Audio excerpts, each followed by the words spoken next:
be upon you all. What if I told you that you don't have to be an atheist in order to believe in evolution? Now, most atheists would say, well, that's nonsense, because if you even read Richard Dawkins' most famous and in some cases infamous book, The God Delusion, you'll find in especially chapter 4, round about certain pages, he makes it quite clear that in order for us to accept evolution, we have to also reject the idea that God does exist. And this is something he said over a period of time. So when a person looking the way I look, a Muslim scholar, says that in order for a person to believe in evolution, you don't really have to be an atheist, that's nonsensical. But what if I told you that this is something that Richard Dawkins himself has also said? Take a look at what he said in a live audience, in a dialogue, and you be the judge for yourself. Look, you don't have to be an atheist to believe in evolution. So, I'm sure many of you are quite surprised that Richard Dawkins himself explains that one does not have to be an atheist in order to believe in evolution. And this is quite perplexing, because the idea and notion in many of his books, in many of the videos that he's posted, and in the dialogues that he's taken part in, he seems to have given the idea that in order for a person to believe in atheism, in Darwinian evolution, you have to become an atheist. You cannot believe in God and also believe in evolution. So this is a problem, and many people all across the world who have studied evolution came to the rational kind of conclusion that if this is quote-unquote manifestly true with the evidence that we have, therefore God does not exist.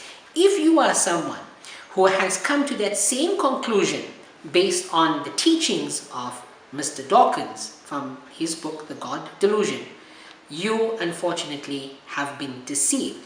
Now, you can only understand the depth of the deception of Mr. Dawkins here when you look at the entire clip. So take a look at that. Look, you don't have to be an atheist to believe in evolution. Now, if your aim is to propagandize in favor of evolution, that obviously is the best seduction technique. But if your aim is to kill religion, as mine is, then just let me finish. If your aim is to kill religion, then since evolution is manifestly true, then if there are people out there who really believe that that if you are an evolutionist, you've got to be an atheist, then all I've got to do is to persuade them of evolution, which should be comparatively easy, since the evidence is overwhelming, and I'll turn them all into atheists. Now, imagine if the entire scenario was switched. If it was not Mr. Dawkins who just said what you have just witnessed and heard. He makes it very, very clear that his idea is to kill religion. Therefore, he does and says what he does and says. This is his agenda. If that scenario was turned the other way, if it was a Muslim who went on air, who was in a live audience and said, my aim is to kill atheism, what an uproar there would be. It would be in every major news channel.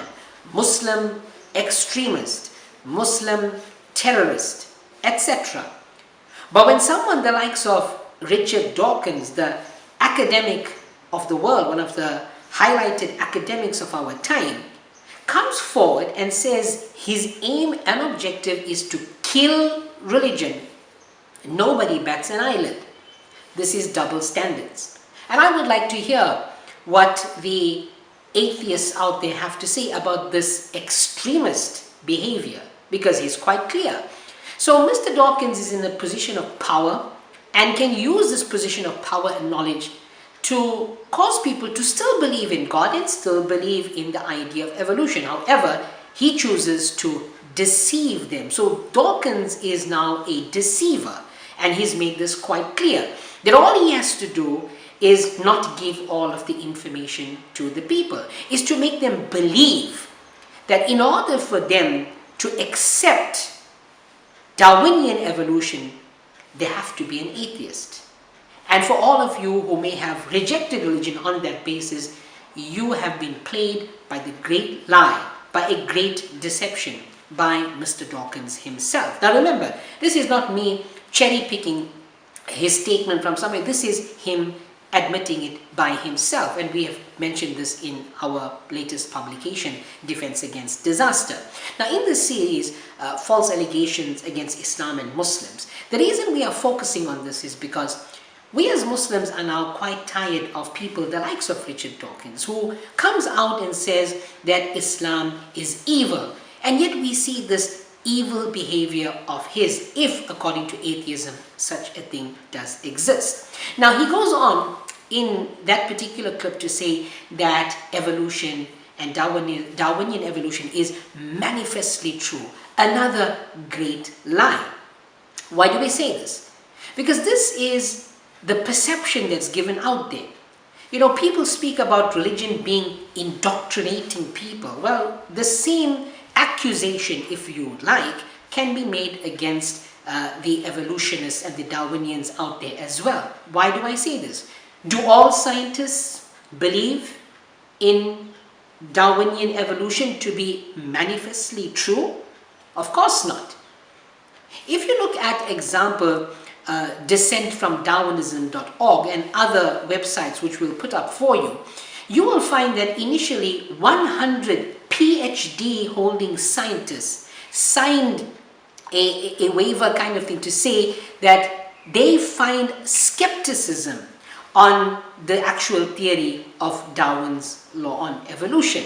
This then built on to the point where today over 1,000 doctoral scientists in the world and more are against the common idea and the notion, the way it is perceived and taught in the subject and theory of evolution. Now, we have thousands of scientists on one hand who are saying that there are flaws. There's something incorrect about it. It's not making sense. And then we have one man whose word has to be taken like gospel, who is a mullah of Darwinian evolution, a prophet of sorts. What he says is law and has to be taken as law. Is that not what he is also against? Fighting indoctrination and people who just follow blindly?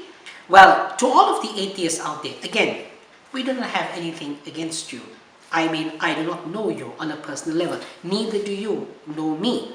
But what we will say is, it's now not the time to pick on the religion of Islam when you yourself have many holes and flaws in your own theological flaw. If you call it theology as well, because it's kind of at the moment preached like religion. It is religiously preached. You have, if religion has religious books like the Quran, or Christianity has the Bible, then you also have the God delusion as the book, you know, that the atheists will throw at your face when they want to preach their viewpoints. They also have men that they turn to, where we may have prophets of God. So there's, you know, a lot of things which the atheists themselves have a problem with religion and theology and theism. They themselves are doing it the very same way. Now I'll leave you with some questions, albeit from a Christian preacher who also has the knowledge of science as well, who went on to ask some relevant questions to atheists out there, logical questions about Darwinism. A simple question, which people who claim to have proof and evidence for, they cannot find the answers. Watch as the expressions on the faces tell a different story when the questions are posed. You can use a similar kind of tactic to those who may question you as a person of religion. So we conclude today's episode by saying that yes, Mr. Dawkins as an academic, we have no problem with that there, but do not pick on the religion of Islam. And if you have a biased agenda to propagandize against religion, you want to kill religion, well, be honest and clear and even say that in your literary works. Do not come out there and preach lies to the people, that in order for them to believe in this theory, which is not foolproof, then they have to be atheists, but then behind closed doors say something else. You should be responsible enough to know that people have beliefs that have been there for hundreds, if not thousands of years, and to create a lie, to propagandize a lie, because you yourself want to kill religion, that is not atheists. So we end today's episode, and inshallah in the coming episodes we will be discussing some of the other accusations made by some other infamous apologists out there. Please like, subscribe and share the video. Until we see you again, Assalamu alaikum wa rahmatullahi wa barakatuh.